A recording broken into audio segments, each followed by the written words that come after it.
devant. Bonjour, bonsoir à toutes et à tous. Bienvenue à ce second mardi de l'égalité de la saison. Je m'appelle Jérôme Hainaut, je suis vice-président en charge de l'égalité.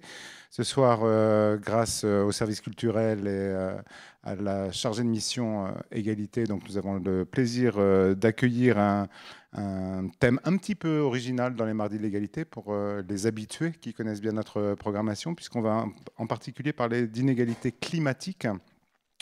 Merci Amélie d'animer cette soirée. Je te laisserai la présenter tout de suite et présenter nos intervenants, donc Étienne Quinge et Émilie Carbalet, qui vont nous parler d'imaginaire et de climat, ou d'inégalité climatique plutôt. Et donc, je tiens aussi à remercier les partenaires de Rennes 2 et là, dans le cadre de ce mois de la science, de cette fête de la science, pardon, et de ce mois de l'imaginaire. Remercie en particulier Amélie d'avoir fait cette jonction entre toutes ces thématiques qui, évidemment, nous sont chères, sont importantes, et puis donnent une connotation tout à fait singulière à ce mardi original. Merci à vous et très bonne soirée.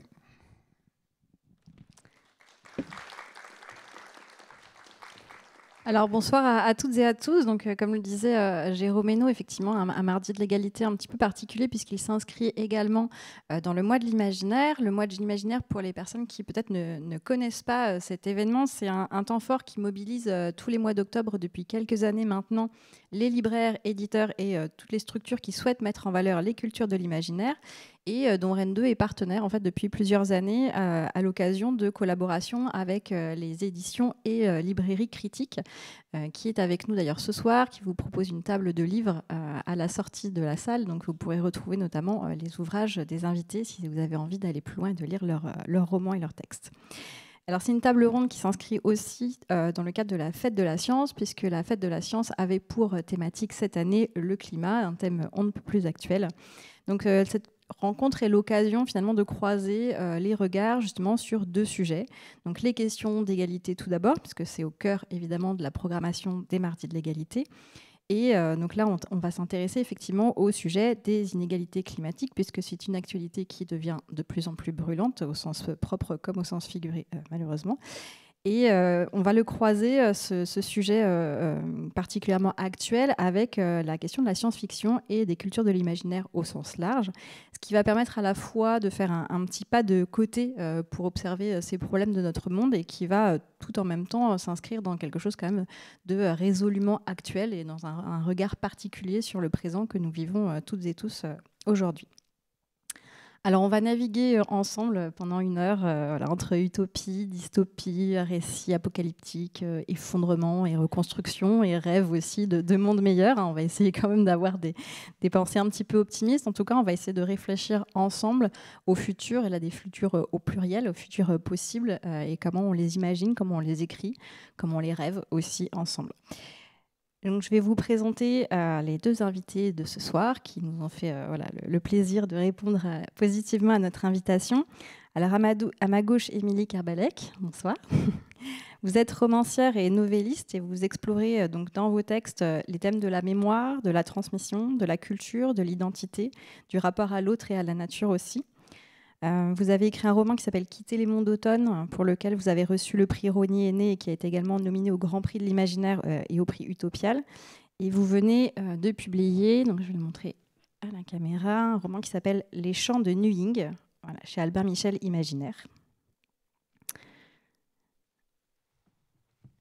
Étienne Quinge, bonsoir. Vous avez également accepté notre invitation ce soir. Vous êtes biologiste de formation. Vous êtes expert également dans le domaine du développement durable.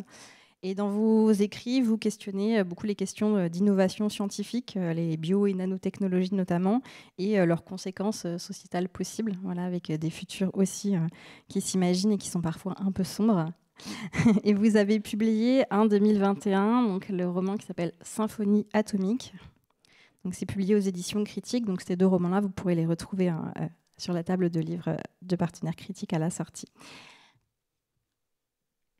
Alors, merci d'avoir répondu à notre invitation. Je vais commencer par voilà, vous poser une question introductive qui va peut-être être de commencer par nous présenter vos parcours professionnels et artistiques, et nous dire peut-être comment est née votre sensibilité personnelle et professionnelle à ce thème particulier du climat. Bon, bah merci. Bonjour à toutes et à tous. Merci Émilie de me laisser la parole. Je te passerai la parole après. Donc moi, bah, l'environnement, je suis un peu tombé dedans quand j'étais petit parce que j'ai grandi dans les Alpes et je fais beaucoup de randonnées quand j'étais enfant. Donc ça m'a très vite parlé. Et puis je suis quelqu'un qui est curieux, donc j'avais besoin de comprendre. Donc assez naturellement, j'ai orienté mon parcours vers des études de biologie. Et puis après ça, j'ai décidé que je voulais pas forcément faire de thèse et travailler dans la recherche, mais plutôt me confronter à la réalité pour essayer de faire bouger un peu les lignes sur l'environnement. Donc j'étais déjà sensible au début des années 90 et même au milieu des années 80 quand j'étais encore adolescent à ces questions-là.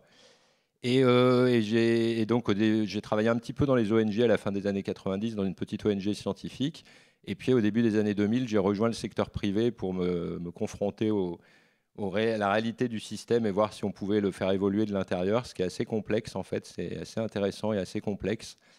Donc ça, c'est pour le côté professionnel. Donc je travaille sur des grands projets d'aménagement du territoire pour prendre en compte l'environnement ou dans des grandes sociétés. Et puis en parallèle de ça, j'ai toujours été un fan de science-fiction. Je suis tombé dans la science-fiction très petit aussi. Et j'ai toujours pensé au long de ces années que ce serait un super moyen, la science-fiction, de sensibiliser les gens à les problèmes environnementaux, de leur faire partager dans un format de loisirs des idées et des réflexions que je pouvais avoir sur ces sujets-là. Et donc, il se trouve qu'à partir de 2014, en 2014, il y a eu un événement un peu brutal dans ma vie. Donc, je le dis parce que vous allez peut-être le constater, parce que ça affecte ma sphère motrice. Donc, je vais peut-être avoir des mouvements un peu bizarres au cours de l'allocution. Ne vous inquiétez pas, c'est pas gênant, il ne faut pas y prêter attention. Ce qui est important, c'est ce qu'on est venu pour se dire.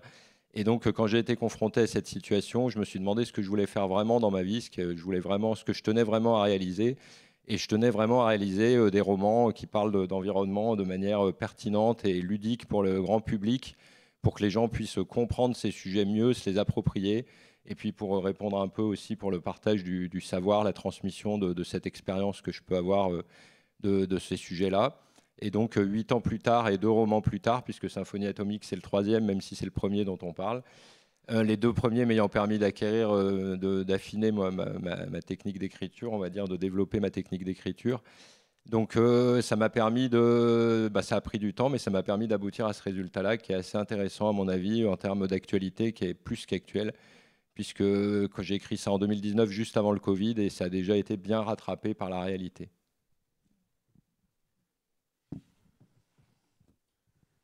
Du coup, c'était quoi la question déjà? De présenter votre parcours. Le parcours, voilà. oui, d'accord. Votre sensibilité au climat. Ouais, ok. Donc moi, j'ai commencé par des études scientifiques et ensuite j'ai basculé sur des études littéraires. Et ensuite, j'ai littéraire et de photographie, donc artistique. Et ensuite, j'ai rebasculé sur quelque chose qui était un petit peu intermédiaire avec de la biologie et de la diététique, puisque maintenant, j'ai un métier dans une vie parallèle qui est de diététicienne nutritionniste dans un hôpital pédiatrique. Donc ça, c'est mon parcours. L'écriture, j'écrivais quand j'étais petite, tout ça. Mais en fait, j'ai complètement arrêté d'écrire quand j'avais à peu près 20 ans pour me consacrer à d'autres passions, d'autres choses. Il fallait que je construise des choses. Et c'est revenu, pareil, il y a eu un choc en fait qui a fait que je m'y suis vraiment mise. J'avais besoin d'écrire pour m'aider dans cette période de ma vie. Et d'ailleurs, c'est un rapport avec l'environnement parce que en fait, ma famille, côté maternel, elle est du Tohoku. Et le choc en question, en fait, ça a été le tsunami en 2011 qui a balayé en fait la région. Et il y a eu Fukushima. Et en fait, la maison où je passais mes étés quand j'étais enfant au Japon, elle était à 40 km de Fukushima. Et j'avais toujours rêvé de retourner dans cette maison. Pour moi, elle était toujours là. Et puis, tout a été balayé. Maintenant, il n'y a plus rien. Et puis, ça a été un choc pour tout le monde dans la famille. Et c'est à ce moment-là que mes petites tentatives comme ça, à droite à gauche, se sont agrégées et où j'ai vraiment éprouvé le besoin d'aller plus loin en fait, dans ce désir d'écriture. Donc c'est quand même un peu en rapport en fait avec. Mais sinon pour la question du climat, c'est pas un thème que je traite spécifiquement dans mes histoires, contrairement à toi, Étienne. J'y suis sensible en fait. J'ai toujours été sensible. J'ai le souvenir moi quand j'étais petite sur les plages dans les Landes d'avoir ces flaques de mazout en fait sur les plages. J'ai des souvenirs comme ça des visions en fait qui m'ont choquée. Mais la prise de conscience, en fait, elle a été progressive. petit à petit. Et il est vrai que, outre l'actualité, tout ça, outre les lectures plus de documentaires, etc., la fiction a joué un rôle dans cette prise de conscience. Et notamment, donc, je pourrais citer ce film d'animation Nausicaa de la vallée du vent, qui est vraiment un film écolo avant l'heure. Il y a une œuvre aussi littéraire qui m'a donné envie d'écrire vraiment de la science-fiction, qui m'a fait comprendre qu'en fait que la science-fiction, ça pouvait être aussi littéraire et pas seulement cinématographique. Et c'est Mara et Dan de Doris Lessing. C'est de la climate fiction. Donc pour résumer, c'est un frère et une sœur qui doivent quitter leur village. Ça se passe probablement en Afrique. Le village est enseveli sous les sables. Il y a une désertification progressive. Ils doivent émigrer en fait. Et on les suit sur tout leur parcours en fait, jusqu'à l'aboutissement de leur chemin. Et ça m'avait frappé. Donc le roman, il date de la fin des années 90, je crois. Et ça m'avait frappé. Et c'est ce roman qui m'a aussi fait comprendre qu'en fait, on pouvait écrire de la science-fiction sur des thématiques fortes et que ça pouvait être quelque chose de littéraire. Et ensuite, je ne sais plus c'était quoi la question. Non, je pense que vous avez bien répondu effectivement à ce rapport aussi intime, ce rapport au choc aussi qui est assez intéressant là, dans vos parcours, ces prises de conscience qui sont parfois douces, parfois violentes, en fonction des découvertes qu'on va avoir ou des expériences qu'on vit. Peut-être qu'on peut parler justement de la question d'inégalité climatique. Qu'est-ce que ça recouvre exactement peut-être Là, je pense que c'est plutôt la partie d'Étienne, là.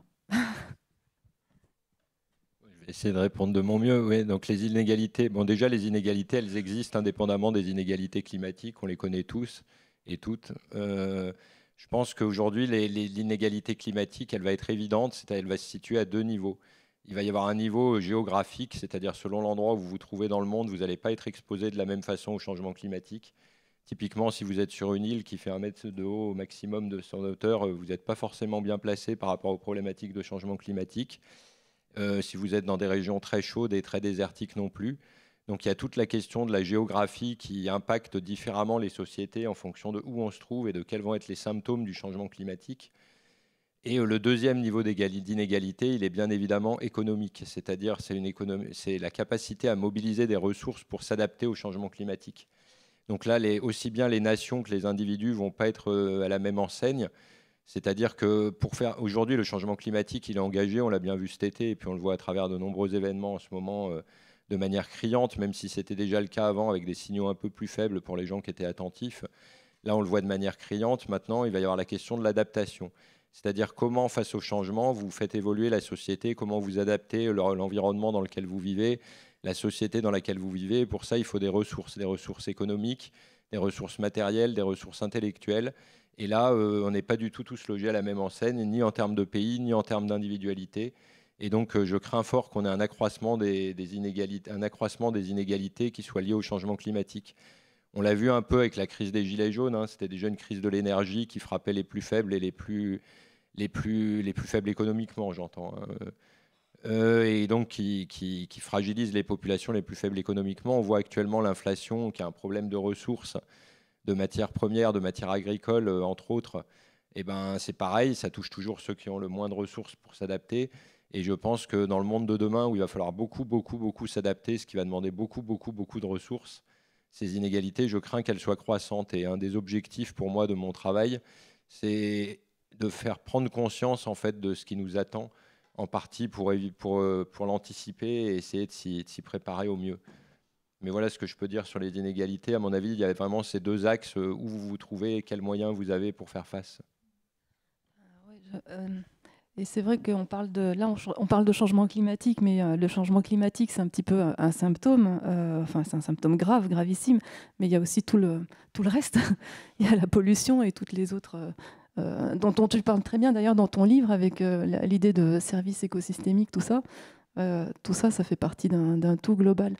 Mais sinon, c'est vrai que quand on regarde l'actualité, là, c'est comme tu dis exactement. Enfin, je veux dire, quand on voit les gens qui font la grève là, à Total, pardon, excusez-moi, mais enfin, je veux dire, cet été, j'ouvre le journal, j'étais tranquille en vacances et je vois titré en gros dans le Sud-Ouest qu'un certain nombre d'entreprises qui ont fait des méga profits avec la crise en Ukraine, des entreprises pétrolières en fait, vont être taxées dans certains pays, une taxe spécifique sur ces hyper profits. Mais pas en France, parce que l'hyperprofit, non, il n'y a pas d'hyperprofit. Et qu'est-ce qu'ils font maintenant, les salariés de Total? Ils font la grève, mais quelque part, je me dis, oui, c'est normal, en fait. Il y a trop d'injustice. Et ces inégalités sont tellement vertigineuses que en fait, l'édifice, il peut que craquer, en fait, si ça continue. Enfin, je pense. Oui, ça, la crise climatique, elle fait aussi de révélateur de toutes les inégalités qui peuvent exister aussi. Il y a les questions de crise alimentaire, il y a les questions de genre aussi qui sont des questions de racisme, qu'on retrouve aussi, d'inégalités sociales au sens très large, que finalement la crise climatique vient encore plus approfondir, encore plus creuser. En fait, tant que vous êtes dans un monde où on produit toujours plus, et on arrive à donner toujours un peu plus à un peu tout le monde. En fait, tout le monde a l'impression de progresser un petit peu. Ça a été l'illusion des 30 Glorieuses, un petit peu en quelque sorte l'illusion que le système a donnée, c'est que tout le monde progressait, donc tout le monde y trouve un petit peu son compte, et les inégalités s'accroissant, alors que là, on rentre dans un système de réduction de la ressource, et donc on se retrouve dans une situation inverse. Donc clairement, ça renforce la perception de l'insupportable de ces inégalités. Et puis peut-être un mot sur le changement climatique. Tu parlais de services écosystémiques. Moi, c'est mon grand dada, c'est la biodiversité. Je pense que le changement climatique, il masque l'érosion de la biodiversité, qui est une menace encore plus prégnante pour nous. Je pense que vraiment ça, c'est encore plus compliqué à comprendre pour le grand public. Les questions de biodiversité, c'est encore plus complexe que le changement climatique. Et c'est une vraie menace supplémentaire qui est présente, qui est là. Est-ce que vous pouvez creuser un petit peu sur cette question de ressources écosystémiques, peut-être le définir, le préciser? Pour vous donner, je voulais utiliser un exemple criant. Donc dans le roman, il y a ce que j'ai appelé le 5e marqueur de l'effondrement ou la 5e plaie. C'est en fait la mort des insectes qui font fonctionner les sols et qui renouvellent la matière organique morte en matière minérale qui fait la richesse du sol. En fait, ce système qui a un cycle où les organismes vivants décomposent la matière morte pour la transformer en matière minérale qui va alimenter la richesse du sol et retourner dans les plantes et retourner dans le système. Ce cycle est rompu et donc la matière organique morte, les feuilles mortes, mais aussi les organismes morts s'accumulent à la surface du sol. Et donc c'est une horreur absolue. Et en fait, ça, tout le monde comprend. Quand vous dites ça, tout le monde comprend. Quand vous parlez de services écosystémiques, personne ne comprend rien. Mais quand vous utilisez un exemple comme ça, tout le monde comprend tout de suite ce que ça veut dire et pourquoi on dépend des écosystèmes, en fait. Et y compris des plus petites créatures qu'on a tendance à sous-estimer leur importance ou à ne pas comprendre leur importance. Alors dans vos romans, je pense que vous avez ça en commun, c'est que vous avez des personnages qui sont extrêmement forts, avec des parcours qui sont très divers, des trajectoires très diverses et des cultures aussi très différentes, et qui se croisent, qui font vivre le récit à travers leurs différents points de vue aussi. Comment ces personnages mettent en exergue justement les inégalités qui sont causées par ces crises ? Je pense aussi que c'est plutôt la partie d'Étienne, parce que là, ton roman, il est en plein dans ce... Vu que je n'ai pas traité spécifiquement du thème du climat dans mes histoires... Peut-être sur le rapport à la nature aussi, dans vos personnages, qui est assez intéressant, vos rapports à la science. Oui, alors effectivement, en fait, comme tu dis, Étienne, moi, j'ai un rapport... J'aime me promener dans la nature, j'ai besoin de me promener dans la nature, j'ai besoin d'entendre les oiseaux, et quand je la vois mutilée comme elle l'est aujourd'hui, ça me rend soit malheureuse, soit folle de rage, l'un ou l'autre. Et donc, je pense qu'effectivement, j'essaye d'exprimer cet amour de la nature dans mes récits, dans toutes mes histoires. J'essaye ça filtre dans toutes mes histoires. Donc... Mais je n'ai pas traité spécifiquement la question de l'inégalité climatique, par contre. Donc, je pense que c'est plutôt à toi de... Ouais, alors c'est vrai que dans le roman, là, dans Symphonie atomique, je traite des inégalités, parce que c'était un des sujets que je voulais mettre en exergue. Donc, je le traite de deux façons, en fait. Il y a 4 personnages principaux. Il y en a 3 qui sont dans des situations occidentales, on va dire, donc, qui permettent de présenter un peu comment va évoluer la société en Occident et comment se présente l'impact du changement climatique en Occident. Donc chez les gens qui sont plutôt privilégiés en termes de ressources et de moyens. Et il y a un personnage volontairement qui se retrouve en Asie centrale et qui, lui, n'est pas du tout dans la même situation, et dans une situation beaucoup plus dure, beaucoup plus âpre, et où, même si on a l'impression au début que les gens en Europe sont dans une situation très dure, on voit bien que lui, il est dans une situation qui est encore beaucoup plus dure. Et le deuxième moyen dont je l'ai traité, en fait, c'est un artefact que j'ai utilisé parce que j'avais tiré ça de mes premières expériences. Je voulais donner une image du monde sans charger le texte, sans impacter le rythme de du roman qui a un rythme, qui est un thriller en fait très prenant, très tendu, qui a un 48 heures chrono. Donc je voulais pas impacter le rythme du roman avec des descriptions de comment était le monde. Et donc j'ai inventé un artefact qui est en fait des tranches de vie de personnes qui subissent l'effondrement un peu partout dans le monde au début de chaque chapitre. Et en fait, pour créer du lien avec le roman, c'est des extraits d'une émission radio qui est en fait qui s'appelle L'effondrement près de chez vous, qui est l'émission de Radio Collapse, la fréquence de la fin du monde, avec sa fameuse baseline soyez éco-responsables, suicidez-vous. Ce qui est pas très gai, mais voilà, c'était un moyen pour moi en fait assez cynique de présenter des tranches de vie de gens qui sont justement dans différentes parties du monde pour faire toucher du doigt cette différence d'impact sur les différentes populations en fonction de leurs ressources et de leur localisation géographique. C'était vraiment ça l'idée. Je crois que ça a assez bien marché, si j'en crois les retours. Je trouve que c'est très efficace. Dans votre roman, il y a également dans les chants de Nuying, il y a quand même le personnage de Brume qui est particulièrement intéressant. Et justement, par rapport à cette question du rapport au climat et rapport à la nature, peut-être que vous pourriez nous le présenter un peu et nous présenter voilà, son rapport aussi qui est pas anodin justement à la nature, à la compréhension d'un monde voilà, vers lequel elle va. Oui, alors dans les chants de Nuying, c'est l'histoire d'un voyage spatial, un voyage un peu colossal, puisqu'il s'agit de partir vers une planète extrasolaire. Et plein de gens vont embarquer dans ce vaisseau, c'est un cargo monde en quelque sorte. Et des gens issus de communautés complètement différentes, avec des cultures et des histoires différentes, des langages, des langues différentes. Donc on a le personnage de Brume qui est franco-vietnamienne, qui est une scientifique franco-vietnamienne. On a William qui est un Canadien d'origine sérère, donc noir en fait, mais qui est aussi qui connaît très bien la culture chinoise, grand amateur de poésie chinoise. On a le milliardaire qui finance l'expédition qui est qui est sino-américain, etc. Donc on a plein de gens. Et puis on a les Sélènes. Les Sélènes, ce sont des personnes qui sont nées sur la Lune, qui n'ont jamais mis les pieds sur la Terre, et donc qui forment aussi un peuple avec une culture qui est en train de se former en fait. Donc le personnage de Brume, elle est bioacousticienne et elle a travaillé longtemps avec les baleines boréales et ensuite avec des dauphins, avec une expérience, avec un procédé expérimental qui s'appelle l'interface homme-animal en fait. Donc c'est avec des implants en fait, ça permet de communiquer directement avec l'intériorité en fait d'un dauphin en l'occurrence. Et elle est à la recherche en fait de l'altérité absolue. Et c'est quelqu'un qui possède cette altérité à l'intérieur d'elle-même parce qu'elle est elle-même hybride. Et quand elle est enfant, elle entend le chant de ces créatures qui ont été enregistrées par une sonde envoyée hors du système solaire sur cette planète Nuying. Personne ne sait ce que c'est. On ne sait pas exactement si c'est un artefact, un phénomène physique ou alors une créature intelligente qui aurait fait ce chant, qui aurait émis ce chant. Et elle est fascinée, elle en rêve toute sa vie, ça l'oriente dans sa carrière professionnelle. Et quand le moment vient où elle peut postuler pour cette mission, cette expédition qui est en train de partir 30 ans plus tard vers cette planète Nuying, évidemment, elle va être de la partie. Et donc, son rêve absolu, c'est d'aller à la rencontre de cet autre avec un grand A, en fait. Un autre qui, probablement, est non humain. Voilà. On va continuer un petit peu sur l'écriture de personnages, là vraiment avec une question plutôt axée sur votre parcours d'auteur et d'autrice. On le rappelle à chaque fois qu'on fait un rendez-vous ici dans le cadre du mois de l'imaginaire, c'est que les littératures de l'imaginaire et les cultures de l'imaginaire au sens large ont évidemment une portée politique aussi. Donc ma question, ce serait comment est-ce qu'on fait pour écrire des futurs justement qui ne laissent personne en marge finalement, qui arrivent à dépasser aussi les stéréotypes, qui arrivent à ne pas être justement anthropocentré ou trop occidentalo-centré aussi, c'est-à-dire comment dans l'écriture même, quand on pense au futur, comment on dépasse en fait tous ces préjugés et ces inégalités et ce qui perpétue aussi ces inégalités.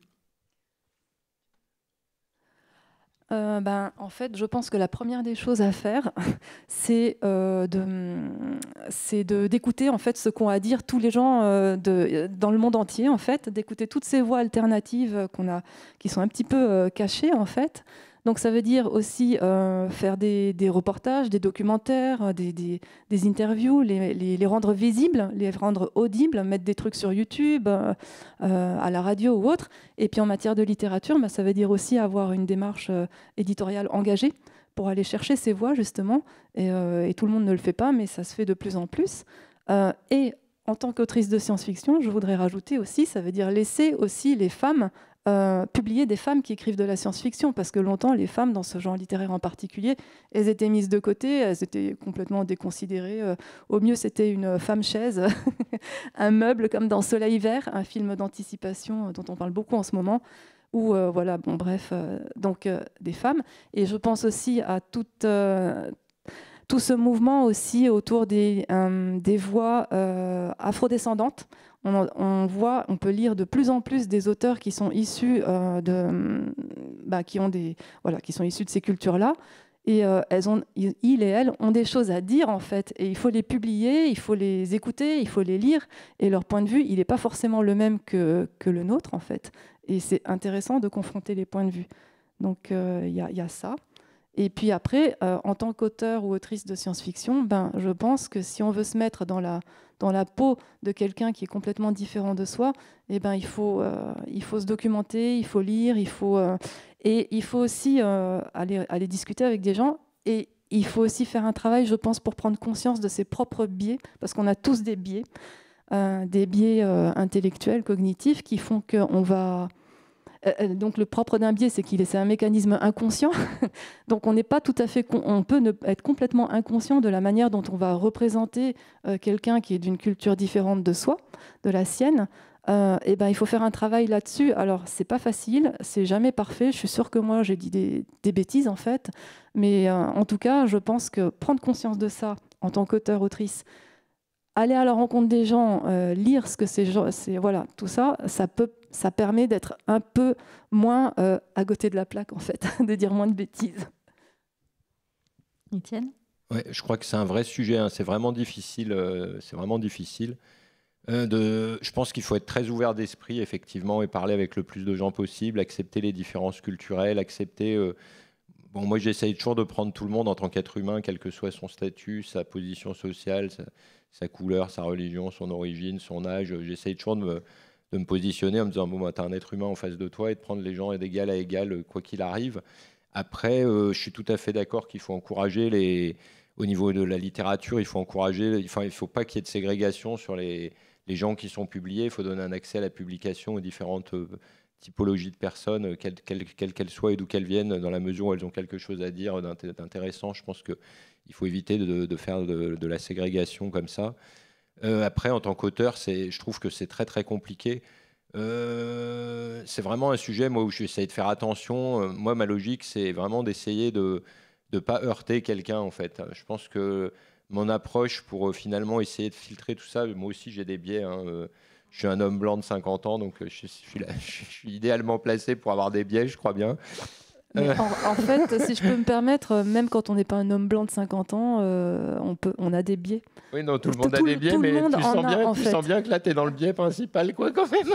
En ce moment, tu sens bien que tu es dans le biais principal, donc tu essayes de faire un peu attention. Et non, tu n'es pas dans le biais principal, tu es dans le biais dominant qu'on entend le plus, en fait, voilà, qui est le plus visible. Du coup j'essaye d'avoir une approche qui casse un peu ces logiques-là. D'ailleurs, ce qui est intéressant, pour donner un exemple, je le fais tantôt exprès, tantôt pas exprès, mais il y a tout le rapport à l'enfantement qui est abordé dans le roman, au fait d'avoir des enfants ou de ne pas avoir des enfants dans ce contexte-là. Et le personnage qui a un enfant et qui se bat tout le long du livre pour son enfant, c'est un homme. Et la personne qui n'a pas d'enfant, c'est une femme. Et en fait, j'ai fait un peu exprès de prendre ce contre-pied-là parce que je trouvais que c'était plus intéressant et plus pertinent, plus parlant, plus atypique que de prendre le biais inverse, qui aurait été vraiment, pour le coup, vraiment dans le biais en fait, de ce qu'on fait de manière standardisée. Après, peut-être en un mot sur les sociétés futures qui donnent envie, quand j'ai écrit Symphonie atomique, donc il y a 4 grandes puissances qui se font face, et je m'étais dit je vais essayer de proposer un modèle européen qui soit éco-responsable. Donc j'ai imaginé l'Europe en transition, puis j'ai essayé de me dire qu'est-ce qui pourrait fonctionner. Et en fait, je suis arrivé à la fin à un système qui est très ambigu, où même moi, je ne suis pas capable de dire si c'est une démocratie éco-responsable ou si c'est une dictature verte. Ça dépend un peu comment on regarde et comment on se positionne, justement, quel regard on porte sur cette société. Mais le but, c'était vraiment de réfléchir à une société qui se veut égalitaire, puisqu'une de ses devises, c'est ce à quoi tout le monde ne peut pas accéder, personne ne l'aura, quoi. Je sais plus, c'est pas exactement ça la formule, mais c'est à peu près ça.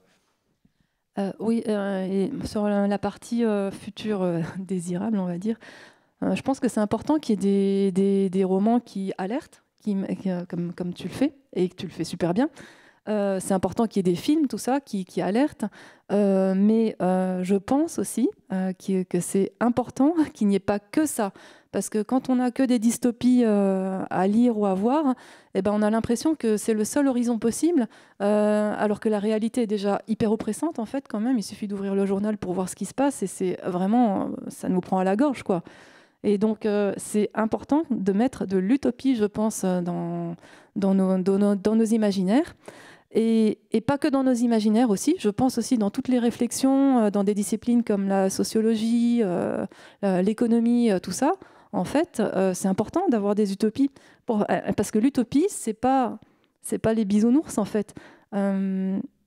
Il y a un recueil, une anthologie qui est sortie à l'occasion du festival Hypermonde à Bordeaux, là, début septembre. Et donc l'anthologie porte le thème Utopie. Et en préface, il y a Serge Lehmann, qui est un auteur et un essayiste de SF qui est bien connu, qui dit l'utopie, en fait, c'est une direction. Et je pense qu'on a vraiment besoin d'une direction où regarder, parce que la peur et l'alerte sont nécessaires pour qu'on se mette en branle, mais ça peut aussi paralyser. L'envie d'aller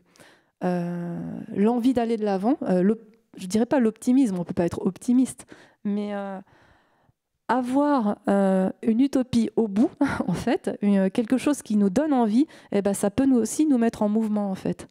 Peut-être pour éviter la résignation aussi, parce qu'on a grandi, effectivement, nos générations ont grandi avec des récits d'apocalypse, des films de science-fiction qui racontaient l'apocalypse, l'effondrement. Il y a peut-être un effet de résignation aussi face à ça, qui n'arrive plus à saisir et à pousser à l'action, mais où finalement on s'habitue aussi peut-être à un discours sur l'effondrement et sur la fin du monde.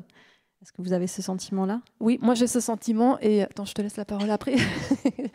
J'ai ce sentiment et ça m'énerve en fait, parce que en fait, autre chose est possible. Et quand on a ce sentiment qu'il n'y a pas d'autre alternative, ben, ça me fait penser à ce qu'avait dit Margaret Thatcher. Il n'y a pas d'autre alternative possible. Et bien si, en fait, il y en a d'autres.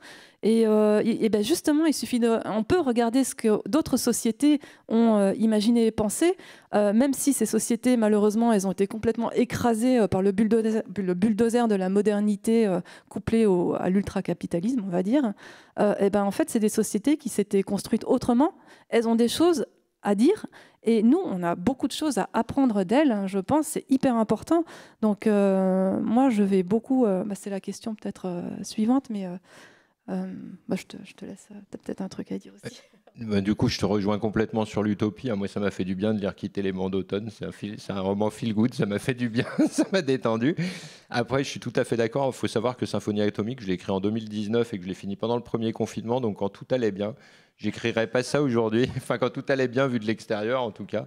Donc, le besoin d'alerte était beaucoup plus fort qu'aujourd'hui. Je ne pensais pas que la réalité rattraperait le roman aussi vite, puisque moi j'avais prévu 50 ans et 2 ans après, quasiment tout arrive.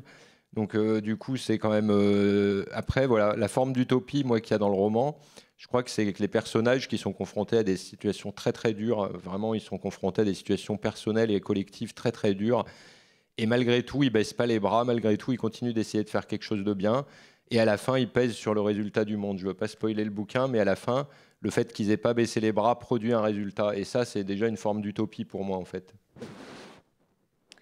Alors sur ces questions de comment on construit des futurs ensemble, il y a une question qui m'intéresse parce qu'on est là à l'Université Rennes 2, on est dans une université qui est spécialisée dans les arts, les sciences humaines et sociales notamment. Donc c'est peut-être avoir votre regard sur la manière dont les scientifiques et les artistes, et notamment les auteurs, les autrices, peuvent travailler ensemble justement pour sensibiliser les citoyens et les citoyennes, mais aussi les pouvoirs publics éventuellement.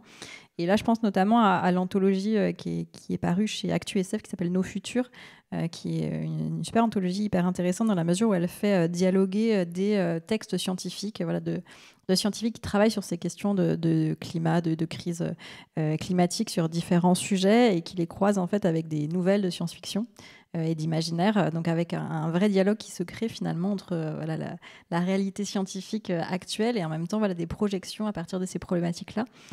Comment vous voyez un petit peu ces dialogues, ces travaux communs ? Allez, je commence. Donc moi, je pense que ce qui est intéressant dans ce rapprochement, c'est que la science, c'est plutôt une approche intellectuelle, alors que l'art, ça parle plutôt à l'émotion. Et je pense que quelque part, on a tout à gagner à réunir les deux, puisqu'on est On est quelque part en tant qu'être humain un processus à la fois intellectuel et émotionnel, et que lier les deux, ça me paraît tout à fait essentiel. D'autant plus qu'on y reviendra après, je pense, parce qu'il y a une question, je crois, qui va apporter sur ce sujet-là. Mais je crois que l'émotion est plus un moteur d'action en termes de changement climatique que l'intellect, en fait. L'intellect, pour moi, c'est quelque chose qui, à partir du moment où on a défini un objectif, nous permet de bâtir le chemin qui permet de rallier cet objectif-là et de le faire intelligemment. Par contre, c'est pas ça qui va nous mettre en mouvement. Vous pouvez lire 100 fois le rapport du GIEC, ça vous met pas en mouvement. Par contre, une émotion, ça vous met en mouvement. Et du coup, je pense que l'art a beaucoup à apporter à la science en transformant de l'intellect en émotion pour parler à plus de gens, pour toucher plus de gens. C'est accessible à tous, l'émotion. On partage tous nos mêmes émotions. Il n'y a pas de langage, il n'y a pas de terme technique qui fait une barrière intellectuelle entre des gens qui sont sachants et des gens qui ne sont pas sachants. Donc je crois qu'il y a vraiment quelque chose qui peut apporter à la démocratisation et à l'humanisation du savoir scientifique par l'art.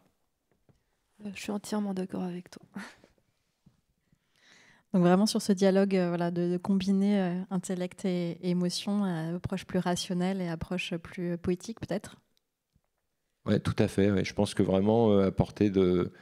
je trouve que tu le fais très bien, toi, Émilie, tu le fais très bien dans tes romans. Je trouve que c'est très poétique. Moi, c'est pas très poétique. Je trouve que ce que j'écris, c'est plus imprégné par la science, c'est plus direct. Et je trouve que ça apporte une dimension qui est vraiment qui est belle, quoi, qui apporte de la beauté, en fait. Et la beauté, ça nous touche et ça nous permet de nous transformer. Et puis aussi, juste par rapport à la science-fiction, puisqu'on est auteur et autrice de science-fiction, la SF, c'est pas qu'une littérature d'ingénieur, c'est pas qu'une littérature de physicien, c'est pas qu'une littérature de petits garçons qui fantasment sur des joujoux technologiques merveilleux dans des environnements hyper exotiques, en fait. Tu vois, c'est pas que ça, la SF. Ça peut être une science-fiction très politique, comme celle que fait Ursula Le Guin. Ça peut être une science-fiction qui nous parle de... Ça peut être complètement barrée et déjantée aussi. Ça peut être quelque chose de beaucoup plus poétique. Enfin, le spectre est super large, quoi. Et du coup, c'est un genre littéraire qui peut se nourrir aussi d'autres choses que des sciences dites dures, mais aussi des sciences humaines, énormément. D'ailleurs, Ursula Le Guin, on dit souvent, quand on parle d'elle, que son père était anthropologue et que ça a joué quand même dans sa formation intellectuelle énormément. Et c'est vrai que la littérature qu'elle a produite, elle est radicalement différente de celle d'un Asimov, par exemple. Et beaucoup plus, moi, elle me parle beaucoup plus. Alors, on continue de naviguer voilà, entre les utopies et les dystopies. C'était hier, le 10 octobre, hein, la journée mondiale de la santé mentale. Je voudrais qu'on parle de la notion d'éco-anxiété, de solastalgie. Alors peut-être que Étienne, vous pouvez nous expliquer ce dont il s'agit. Est-ce que c'est des synonymes ou est-ce qu'il y a des petites distinctions entre ces termes? Et est-ce que voilà, c'est une problématique qu'on voit de plus en plus arriver hein, sur la question de la santé mentale, notamment chez les jeunes? Est-ce que du coup, on va tous devenir éco-anxieux ou est-ce qu'il y a des alternatives aussi? L'éco-anxiété, la solastalgie, c'est pas exactement la même définition, mais bon, grosso modo, c'est pareil. C'est un sentiment de détresse ou de dépression par rapport à la perte d'un environnement connu, en fait. De perdre ce qu'on connaît. Donc ça touche typiquement depuis longtemps les peuples amérindiens ou aborigènes qui ont été confrontés à ça, mais on ne l'a pas nommé parce que ça ne touchait pas les Occidentaux. Donc voilà. Donc maintenant que ça nous touche, on donne des noms. C'est assez classique comme schéma. Après, moi, je me sens éco-anxieux depuis 1986, comme je dis tout le temps. Donc je pense que c'est à peu près la période où j'ai pris conscience qu'il y avait un problème. C'était assez précoce, mais bon, voilà. Donc, c'est aussi, j'en parle beaucoup dans le roman, où c'est devenu une pathologie générale qui touche un peu tout le monde et qui est très invalidante au niveau moral. Et effectivement, je pense qu'aujourd'hui, ça peut vraiment représenter un problème psychologique majeur dans le futur, ces problèmes-là. Et après, est-ce qu'on va tous... Aujourd'hui, moi, je ne comprends pas quelqu'un qui n'est pas un minimum éco-anxieux, quoi. Pour moi, quelqu'un qui n'est pas un minimum éco-anxieux, il est dans le déni total. C'est-à-dire que même quelqu'un qui vit dans la nature coupé de tout, lui, il se rend compte qu'il y a un problème et que l'environnement change parce qu'il est confronté au changement de son environnement. Donc même si vous êtes perdu au fin fond du monde, que vous n'avez pas d'accès d'information, comme vous dépendez de l'environnement, vous vous rendez compte qu'il change et donc vous êtes un peu éco-anxieux. Donc pour moi, si vous n'avez pas du tout d'éco-anxiété, c'est quand même qu'il y a un problème de déni, quoi, quelque part. Après, il ne faut pas être trop éco-anxieux parce que ça paralyse. Donc je pense que c'est un peu comme les médicaments, la question entre est-ce que c'est... Je pense que c'est un bon moteur d'action, par contre, pour se mettre en mouvement, le fait de ressentir de l'éco-anxiété. Les gens qui sont éco-anxieux, ils essayent d'agir pour l'environnement. Donc je pense qu'avoir un peu d'éco-anxiété, c'est un bon moteur d'action. Avoir trop d'éco-anxiété, c'est un bon moteur de paralysie. Donc en fait, la question, c'est un peu comme les médicaments, c'est la différence entre le remède et le poison, c'est la dose. Donc il faut savoir se détacher aussi de son éco-anxiété. Quel que soit le futur qui nous attend, on reste des êtres humains, on continuera de vivre, de ressentir des émotions, de partager des belles choses et des choses moins belles. Et donc, c'est ça qui est important, en fait, quel que soit le contexte. Donc, je crois qu'il faut être un peu éco-anxieux pour être réaliste et pour se mettre en mouvement, mais qu'il ne faut pas l'être trop, parce que sinon, ça nous détruit, quoi. Je pourrais poser une question à la salle, par exemple. Dans la salle, qui est éco-anxieux? Ah ouais. Belle unanimité. Ouais. Il y a une belle proportion, effectivement. Alors, je te rejoins, mais avec une petite nuance quand même. C'est que moi, personnellement, quand j'étais étudiante, j'étais méga anxieuse et ça me paralysait complètement. J'étais désespérée du monde dans lequel je devais me trouver ma place, en fait. Et j'ai mis 30 ans, en fait, à surmonter tout ça. Et là, je ne suis pas du tout éco-anxieuse. Et par contre, je suis lucide. Et je pense qu'on peut avoir une attitude... personnellement, je pense que c'est plus moteur d'être optimiste, mais lucide. Et c'est une position qui n'est pas toujours facile à tenir. Et de toute façon, on peut avoir des émotions contradictoires. Hein. On peut être de temps en temps hyper triste, en colère, et de temps en temps plutôt joyeux, un peu insouciant. Et c'est normal, en fait, quand on est confronté à l'effondrement comme ça de la biodiversité. C'est une chose bien réelle, ça, quand même. Hein. C'est normal d'avoir des émotions de tristesse, d'anxiété, de désespoir. Mais néanmoins, il y a quand même des choses, comme tu dis, qui se font. Et puis, je trouve qu'on vit une époque super intéressante. Parce que moi, quand il y a 30 ans, quand j'étais jeune, les gens n'étaient pas conscients comme ça, en fait, de ce qui se passait. Alors que là, il y a quand même une prise de conscience. On en parlait tout à l'heure, Étienne. Et je trouve qu'il y a énormément d'initiatives dans tous les sens. Hein. C'est une sorte de bouillonnement dans tous les sens. Des initiatives, des expérimentations, et puis aussi beaucoup de travaux universitaires, des gens qui vont faire leur thèse sur tel et tel sujet, qui font vraiment avancer les choses à tout niveau, je pense, sur le plan intellectuel, sur le plan des idées, et sur le plan pratique, en fait. Et tout ça, c'est comme des centaines de petites fenêtres qui sont ouvertes et qui nous disent que si, en fait, il y a des manières d'agir qui sont peut-être des petites manières, mais néanmoins, tout ça groupé, je pense que ça peut faire un grand mouvement, en fait. Ah non, je te rejoins, je me suis mal exprimé en fait. Je pense que l'éco-anxiété, c'est une étape indispensable en fait. C'est-à-dire qu'au moment où on prend conscience du problème, on prend un choc, donc on a une phase d'éco-anxiété. Après, une fois qu'on a dépassé ce stade-là, qu'on l'a assimilé, qu'on a trouvé les moyens d'y faire face en faisant quelque chose qui nous permet de trouver un nouvel équilibre, en ayant intégré cette donnée, on a moins d'éco-anxiété ou plus d'éco-anxiété, effectivement. Ça, je te rejoins complètement. Mais il y a une phase indispensable où ça, quand on prend la réalisation, ça fait un choc. Je te rejoins aussi sur le mieux. Moi, je le vois dans l'industrie. Je vois aujourd'hui, je discute avec des patrons de l'industrie. C'est pas la même chose qu'il y a 20 ans. Là, aujourd'hui, c'est vraiment bon. Là, faut faire quelque chose. Là, faut quand même s'en sortir. Là, donc, il y a une vraie prise de conscience même à ce niveau-là, malgré leurs contraintes. Ça doit être justement des personnes qui n'ont pas trop intérêt à ce que les choses bougent, s'ils sont vraiment ou non. En fait, c'est des êtres humains. Hein. Ils ont aussi des enfants qui vont. Ils sont un peu schizophrènes pris en étau entre leurs contraintes et leur volonté de faire. Mais aujourd'hui, je vois des gens qui ont envie de faire et puis je vois les choses, elles ont bougé en 20 ans quand même. Donc ça évolue, la société évolue clairement, au moins en Occident, en Europe. Au moins en Europe. Oui, et il y a plein de trucs à dire là. Si on parle là-dessus. Ouais, non, mais déjà les idées, en fait, elles étaient déjà en germe il y a 30 ans, il y a 40 ans, il y a 50 ans, mais elles étaient juste en germe et il n'y avait pas la situation, la crise, en fait, elle les a fait émerger et on se rend compte qu'en fait, il y a tout un terreau d'idées absolument géniales qui remettent vraiment en question la situation, le comment, en fait. Ah oui, un truc aussi que je voulais dire, c'est que pendant longtemps, je me posais la question de savoir, mais pourquoi pourquoi est-ce qu'on en est là? Est-ce que c'est parce que l'être humain est mauvais? Est-ce que c'est parce qu'on est fondamentalement voilà, destructeur? Je me posais des questions plutôt morales et éthiques sur notre nature. Et ça me désespérait. Parce que quand on regarde ce qui se passe, effectivement, on n'est pas forcément une espèce super sympa. Enfin, ça dépend de quel point de vue. Mais ça me bloquait. Et je me suis rendu compte que c'était un petit peu une impasse intellectuelle et morale et émotionnelle.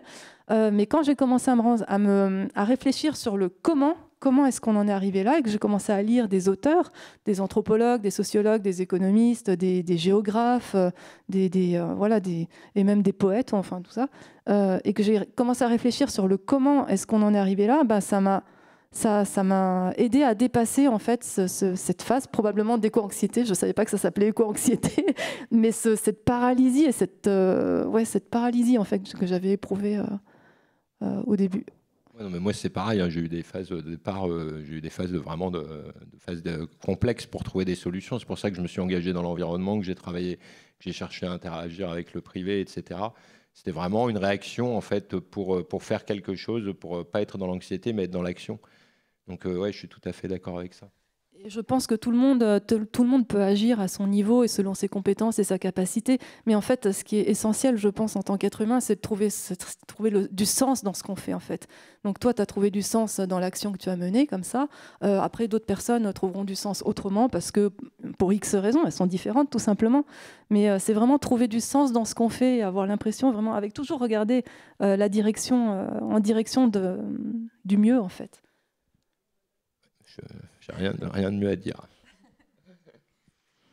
Alors, dans les mondes imaginaires, il y a aussi une place qui est très forte, qui est donnée à des innovations technologiques un peu spectaculaires. On parle de voyages spatiaux, de super technologies médicales, de projections dans des univers virtuels. Voilà, c'est un grand champ aussi d'imagination pour les innovations techniques et technologiques. Quel est votre rapport peut-être à ces questions d'innovation et justement comment on imagine aussi des innovations qui ne vont pas creuser les inégalités, piller les ressources de la planète, et qui puissent au contraire bénéficier à tout le monde. Et là, je pense notamment aux personnages que vous avez là aussi un peu en commun, d'entrepreneurs un petit peu particuliers, qui nous rappellent aussi des personnes tout à fait réelles. Je pense que les rapprochements ne sont pas fortuits. Donc voilà, peut-être avoir vos retours aussi là-dessus. Moi, je pense que la technologie, dans mon métier, j'avais l'habitude de dire, parce que je fais des outils informatiques pour répondre à des problématiques. Donc en général, quand vous déployez un outil dans une structure, on vous dit que c'est de la daube et que c'est pénible. Donc du coup, j'avais pour habitude de dire, il ne faut pas accuser l'outil. Avec un marteau, on plante des clous, on fracasse la tête de son voisin. C'est le même outil, simplement il est utilisé à bon escient ou à mauvais escient. Donc je crois que la technologie, en fait, globalement, elle n'est pas bonne ou mauvaise, elle n'est pas égalitaire ou inégalitaire. C'est la société qui fait que son accès la rend égalitaire ou inégalitaire. Donc je crois que c'est un problème de société, en fait. Je crois que notre société est fondamentalement inégalitaire, même si en France, on est plutôt mieux loti que dans beaucoup d'autres endroits au niveau de redistribution des richesses. C'est quand même un peu mieux que dans beaucoup d'autres endroits. On est malgré tout des sociétés inégalitaires, et c'est ça qui rend la technologie inégalitaire. Pour moi, la technologie, au départ, elle n'est pas par définition égalitaire ou inégalitaire. C'est neutre, en fait. C'est un outil, et c'est notre intelligence qui fait qu'on l'utilise à bon ou à mauvais escient. Oui, par exemple, quand on parle de technologie appliquée au médical, c'est clair. Exemple que j'aime bien, c'est celui de l'exosquelette. Imaginons une personne qui a perdu l'usage de ses jambes. Avec un exosquelette, une prothèse, il pourrait retrouver l'usage de ses jambes, et ça va bouleverser sa vie. Et c'est plutôt positif comme transformation. Mais si l'exosquelette est utilisé pour augmenter des soldats, pour qu'ils puissent avoir une capacité meurtrière accrue, forcément c'est négatif. C'est très imagé, mais c'est pour dire comme toi exactement que la technologie, ça va dépendre de la manière dont on va l'utiliser. S'il faut le payer de ta poche, c'est pareil, quoi. Plus, oui, l'accès, voilà. Mais quand même, en fait, je trouve qu'en 2022, avec toutes ces questions qui se posent sur l'utilisation de nos ressources et de l'énergie et de l'impact carbone et du réchauffement climatique, en fait, les technologies, en fait, elles sont peut-être pas si neutres que ça, parce qu'il faut aussi regarder un petit peu pour fabriquer tel élément. Par exemple, le métaverse. C'est le truc que Zuckerberg nous vend comme étant l'utopie ultime, trop génial. quand même derrière, en fait, il y a toute une technologie qui mange des ressources, il y a des usines, des fermes de serveurs, etc. Donc de l'énergie, etc. Quoi. C'est pas tout à fait neutre quand même comme techno. Ouais, mais est-ce utile en fait après. Et donc du coup, ça, on retombe sur ce que tu disais, c'est qu'en fait, c'est un problème de société. En fait, par contre, les technologies qui sont derrière le métavers pourraient être intéressantes, par exemple pour former des chirurgiens en simulation de réalité. Après, si on en fait une usine pour faire des boîtes de nuit fictives où les gens vont passer leur vie parce qu'ils ne sont pas capables d'avoir une vie sociale dans la vie réelle pour différentes raisons, évidemment, c'est pas la même chose, mais en fait, la technologie, elle y peut rien. En fait, c'est pas la technologie qui est en cause, c'est encore une fois, c'est l'orientation et l'usage qu'on en fait. Moi, je suis plutôt pro-technologie, mais je pense que la première chose qu'on fait d'une technologie, c'est l'utiliser à mauvais escient. Ouais. Typiquement, on a découvert l'atome, la première chose qu'on a fait, c'est la bombe atomique, quoi. Voilà, Et après, je pense aussi qu'il faut complètement décorréler l'idée de technologie, progrès, l'idée de avancer, innovation technologique avec la notion de progrès. Parce que jusqu'à présent, dans l'idéologie, on va dire, dominante, qui a prévalu dans nos sociétés occidentales, en fait, riches, c'était l'idée que l'innovation technologique était couplée avec le progrès social et économique. Mais en fait, on voit bien que non, c'est pas du tout le cas. Enfin, oui et non, ça dépend. Oui et non. Bah là, je te rejoins assez. C'est-à-dire que je pense qu'il y a eu une période où le progrès apportait vraiment du mieux, de la qualité de vie, apportait de la sécurité en termes de nourriture, en termes de sécurité basique des individus. Aujourd'hui, on est sorti de cette sécurité basique pour aller vers des choses, entre guillemets, superflues, potentiellement superflues par rapport à notre réel besoin. Donc là, on retombe sur le problème de valeur, c'est-à-dire est-ce que ça a un intérêt pour la société ou est-ce que ça a juste un intérêt pour la personne qui a monté le business et qui va faire de l'argent avec et que voilà, pour moi, c'est vraiment un problème de qu'est-ce qu'on fait de la technologie en fait. C'est pas la technologie en elle-même qui est bonne ou mauvaise, elle n'a pas de morale, la technologie, elle existe. La technologie en elle-même est neutre, mais oui, effectivement, c'est une question d'arbitrage. Qu'est-ce qu'on fait de cette technologie? Et aussi, en termes de ressources et d'investissement, de développement, de recherche et développement, voilà.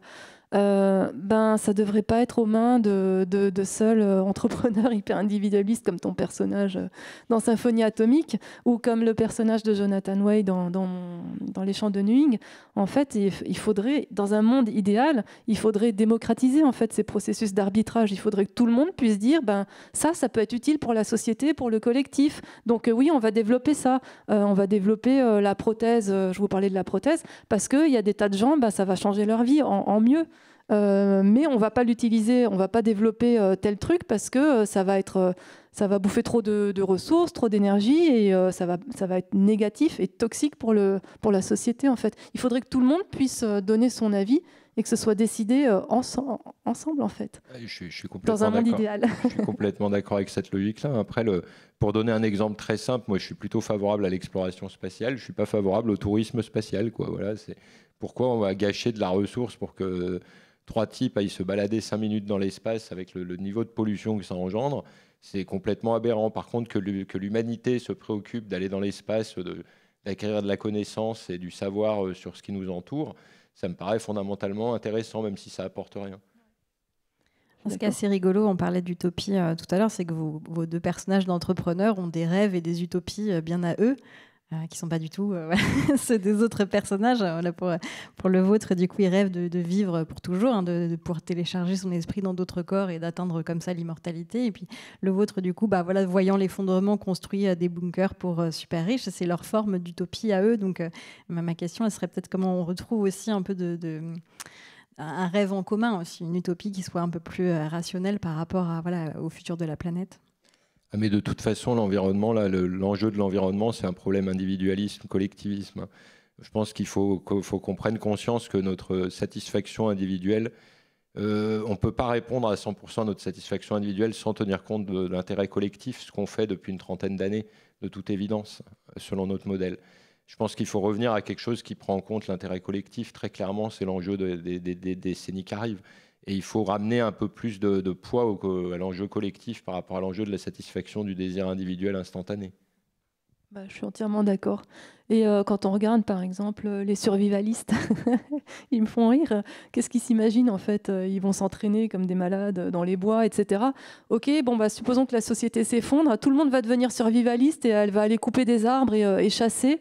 Ça va être la catastrophe, ça va être encore pire. Donc la solution, elle est collective, en fait, face aux changements qui se profilent, etc.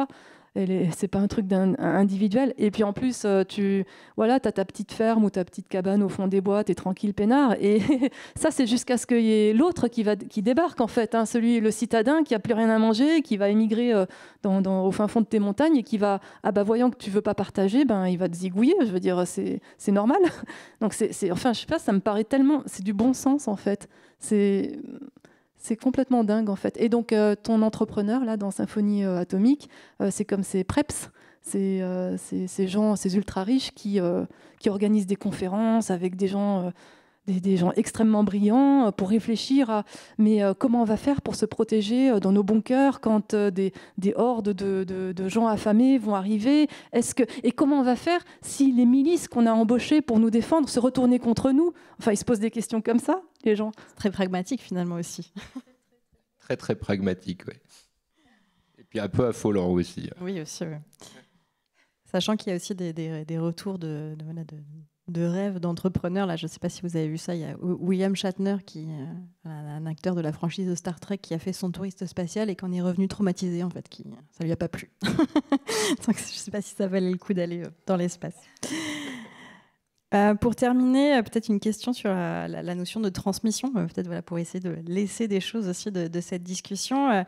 Est-ce que c'est une préoccupation particulière dans votre travail, dans ce que vous écrivez ou dans la manière dont vous travaillez aussi dans vos vies professionnelles, et qu'est-ce que vous souhaitez transmettre dans vos écrits, dans votre vie professionnelle, mais aussi peut-être en tant que juste citoyen et citoyenne? Je vais peut-être commencer, comme ça tu pourras conclure. Ouais, moi, clairement, il y avait une volonté de transmettre une réflexion, une vision de ce que je comprends des enjeux environnementaux, de ce qui nous menace et de pourquoi on n'arrive pas trop à évoluer en fait, sur ces sujets-là ou trop lentement. C'était clairement une préoccupation, surtout compte tenu des critères qui m'ont mis en mouvement sur l'écriture, la préoccupation de partager, de ne pas perdre cette expérience, de la partager avec le plus grand nombre et de la rendre accessible au plus grand nombre. C'était clairement un enjeu pour moi. Donc oui, c'était clairement présent. Et puis, tes personnages sont résilients. Ce sont des personnages qui vont... Enfin... Oui, c'est vrai qu'un des messages que je veux faire passer aussi, et que ma situation me permet de dire sans trop de troubles psychologiques et sans trop de biais, c'est que quels que soient les problèmes qui vous tombent dessus, vous pouvez essayer de faire quelque chose de positif avec, vous pouvez essayer de rester droit dans vos valeurs. Moi, un de mes objectifs, aujourd'hui, ma grande crainte, c'est que le changement climatique, les gens ne sont pas assez préparés à ce qui va se passer. Donc, ils vont vivre ça de manière très brutale et comme une agression. Et la réponse animale, parce qu'on est quand même des animaux, c'est l'agression, c'est l'agressivité. Donc, je pense qu'un de mes objectifs, c'est qu'on soit prêt psychologiquement, qu'on ait conscience de ce qui va se passer pour l'anticiper, pour s'y préparer et pour parvenir malgré ça à garder nos valeurs humanistes et démocratiques au-delà de ce qui va se produire de désagréable dans les décennies qui arrivent. En fait, c'est vraiment ça le fond du message, et c'est aussi ça que montrent les personnages dans le roman. Ils baissent pas les bras et au final, ça paye. Leur vie, elle n'est pas forcément super rose, mais ça paye quand même. Et je pense qu'on voit bien la logique et, entre guillemets, l'éthique qu'il y a derrière ça. Ouais, je suis d'accord en fait. Hein. Juste sur la question de la transmission, je trouve que face à la situation qui se profile, dans laquelle on est déjà, le partage est hyper important. C'est ce qu'on fait aujourd'hui, c'est ce qu'on peut faire au quotidien avec les gens qu'on croise, etc.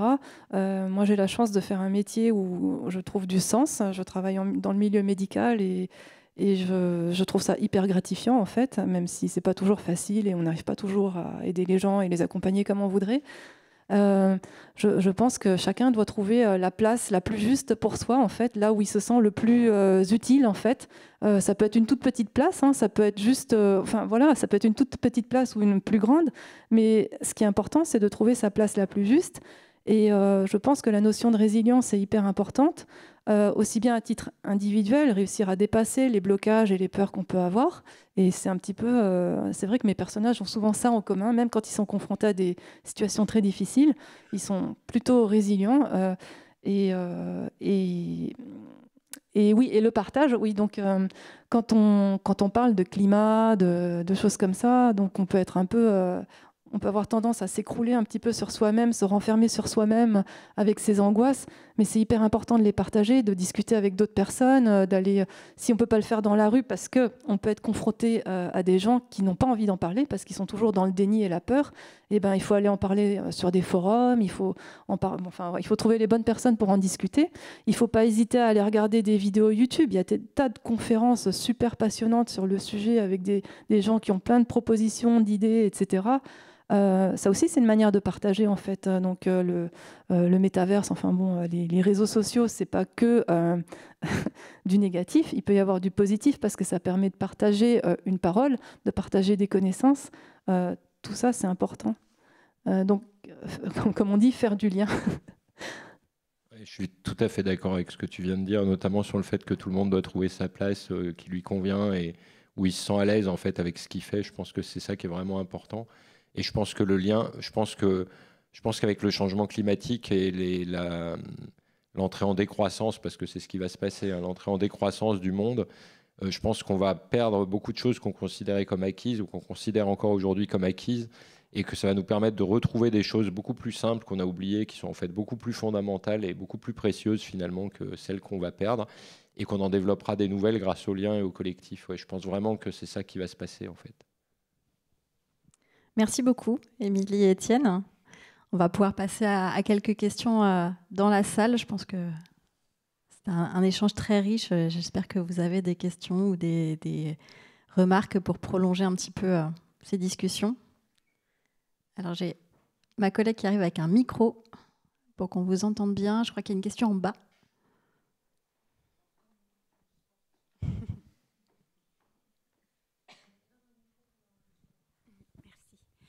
Oui, bonjour.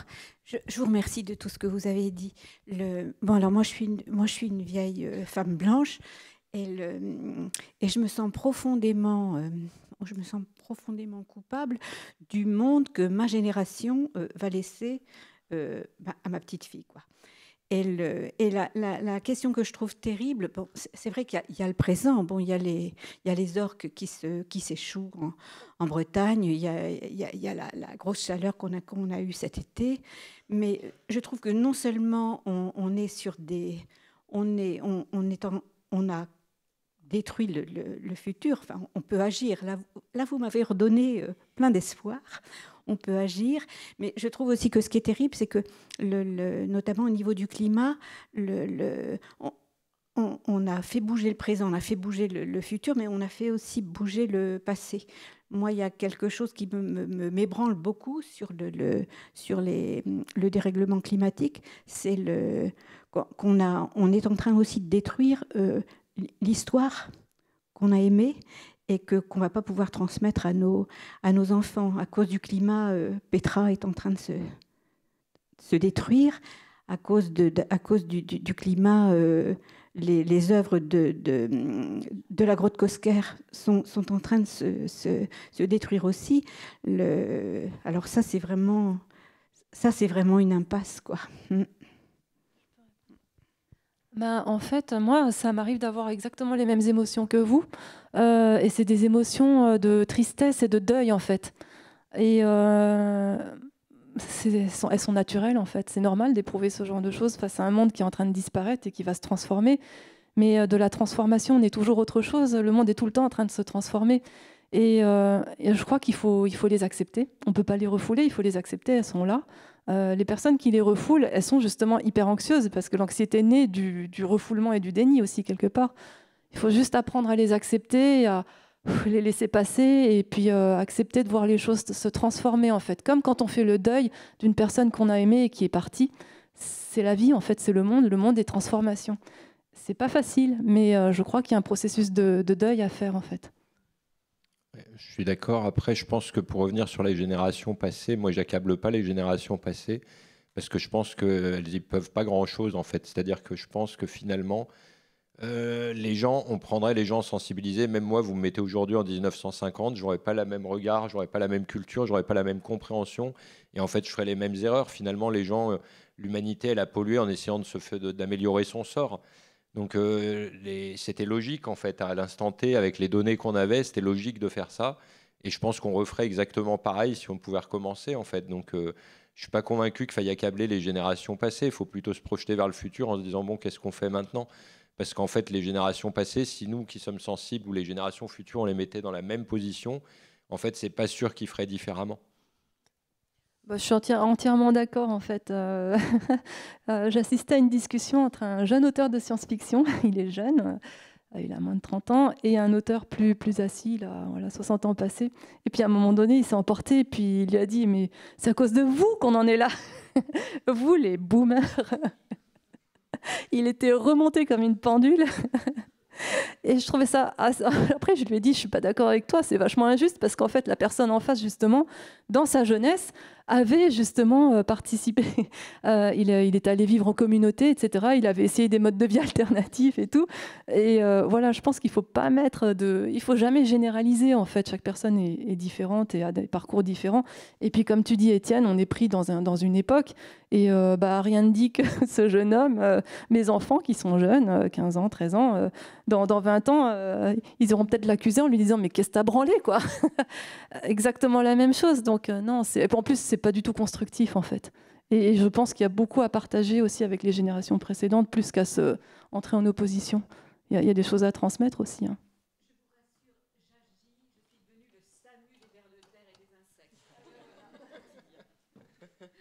Vous voyez, vous avez des choses à transmettre à votre petite fille. L'amour des vers de terre.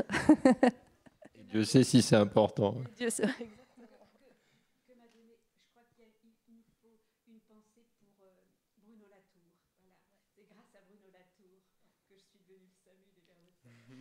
Et comme quoi, les idées, justement, les idées ont une vie propre qui continue à ensemencer, à germer un peu partout comme ça. Alors, je voulais réagir du coup à ce que vous venez de dire. Moi, ça m'a beaucoup touché. Ce que vous venez de dire justement sur la culpabilité que vous pouvez ressentir. Et nous, la colère qu'on peut avoir sur les générations passées.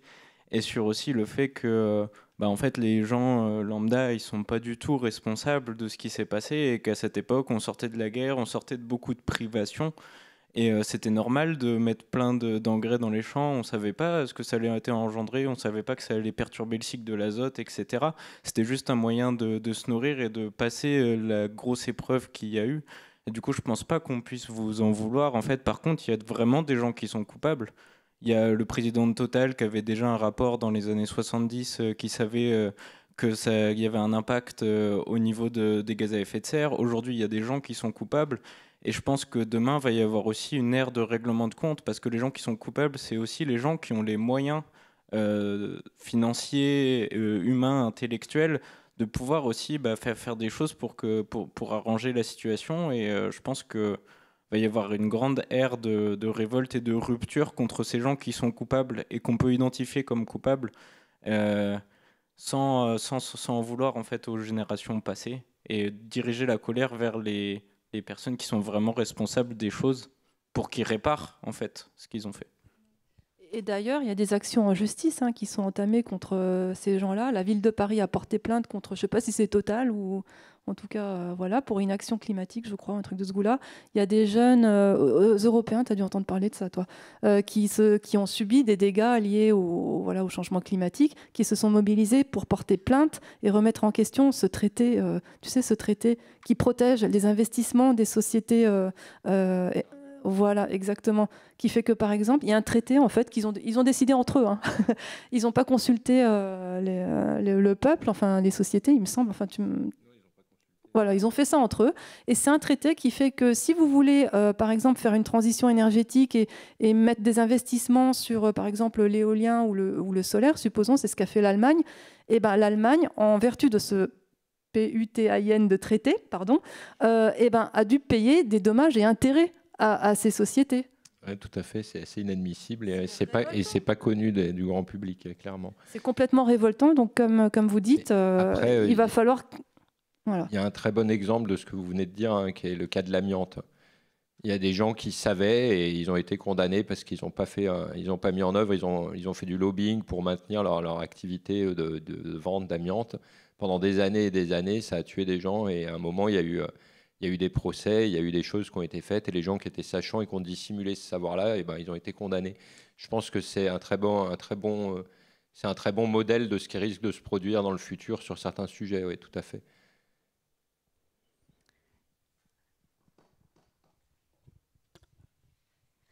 Merci pour cette super heure, c'était hyper intéressant. J'ai une question peut-être un petit peu plus technique sur l'écriture. Là, dans ce qu'on parle, on parle de science-fiction, on se projette dans le futur, et on parle d'un monde qu'on est en train de vivre, qui est en train de s'écrouler. Or, c'est pas la première fois dans l'histoire de l'humanité qu'il y a un monde qui s'écroule. Quand on se projette sur du Planète Opéra, la découverte d'un nouveau monde ou une traversée spatiale, on pense vite à Christophe Colomb, à la découverte de l'Amérique, avec toutes les conséquences, même le côté très technique de comment on va à un endroit qui paraît inaccessible. Quand on parle de technologie, toutes les années 1900, la révolution industrielle a été hyper riche aussi d'un coup. Voilà, et du coup, j'étais curieuse de savoir si... dans vos documentations, dans le travail préparatoire que vous faites, vous vous inspirez de ce qui s'est déjà eu passé, ou si vous êtes vraiment sur des recherches plutôt de ce qui en ce moment, de quoi on parle, et de projection vers le futur. Clairement, moi j'utilise la totalité de mes connaissances en fait, hein, donc à la fois ce qui vient du passé et ce qui est dans le présent. Je pense que le passé, on voit par exemple, là je viens de répondre avec le cas de l'amiante qui a été soldé dans les années 90, on voit que c'est un bon exemple du vient du passé, qui pronostique, qui présage ce qui va se passer dans le futur sur d'autres sujets. Donc la nature humaine ne changeant pas, on peut tout à fait s'inspirer du passé parce que la technologie change, mais la nature humaine, pas fondamentalement. Enfin, si tant est qu'il y a une nature humaine, mais disons que les processus qui guident le fonctionnement de l'être humain évoluent pas beaucoup, biologiquement parlant, donc on reste les mêmes, et du coup, on peut tout à fait s'inspirer de ce qui s'est passé dans le passé. Ouais, moi, ça m'inspire beaucoup, hein. Comme Étienne, j'écris avec la totalité de mes connaissances et de mon expérience en tant qu'être humain. Par contre, un petit peu plus spécifiquement dans le genre dans lequel j'écris, qui est du space opéra. Moi, j'ai commencé à écrire du space opéra parce que je trouvais ça trop kiffant d'imaginer des mondes lointains, des vaisseaux spatiaux, etc. Je ne me suis pas trop posé la question de ce que ça pouvait représenter comme type d'imaginaire. Mais cela dit, alors pour quitter les monts d'automne, qui est mon roman précédent, en fait, j'avais envie de faire une narration un petit peu à contre-courant de ce qui se fait majoritairement dans ce qui se faisait, parce que ça a évolué quand même, ça évolue. Le space opéra, donc des histoires qui se passent dans l'espace ou sur des planètes lointaines, c'est un genre qui a longtemps été un peu accaparé par des hommes.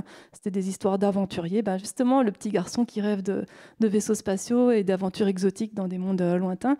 C'était un petit peu ce type de littérature pour simplifier à l'extrême et caricaturer, quoi. Et moi, j'avais envie de raconter une histoire d'un point de vue féminin et uniquement féminin dans un genre qui était plutôt l'apanage des hommes. Donc c'est ce que j'ai fait et je l'ai raconté à la première personne du féminin, en opposition à ça. Et après, pour les chants de Nguyen, c'est encore un petit peu différent. Donc je ne vais pas spoiler complètement, mais pour moi, les chants de Nguyen, c'est l'antithèse de Seul sur Mars, en fait. Seul sur Mars, c'est un super bon film de propagande pour la NASA. Et ben les chants de Nguyen, c'est l'inverse. Merci. Est-ce qu'il y a peut-être une dernière communication. Est-ce qu'il y a peut-être une dernière question, une dernière réaction dans la salle?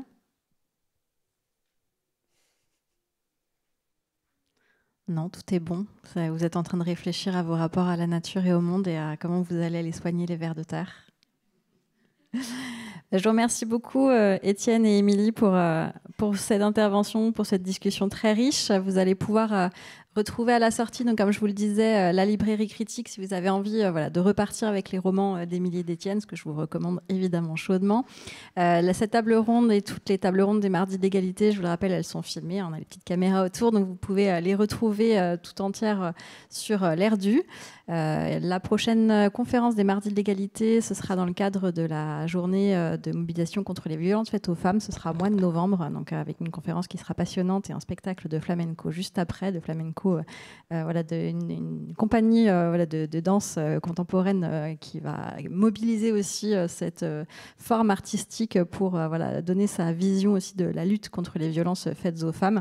Donc je vous invite tout de suite à prendre vos places ou à venir au Tambour pour ces rendez-vous qui vont être passionnants également. Je vous remercie en tout cas toutes et tous d'être venus avec nous écouter ce soir et je vous souhaite une bonne soirée. Merci à vous. Merci à vous.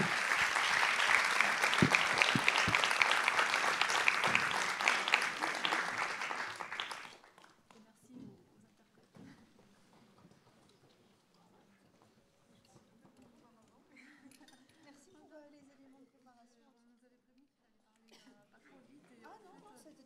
En fait, le plus c'est naturel, mieux c'est. En fait, on traduire, donc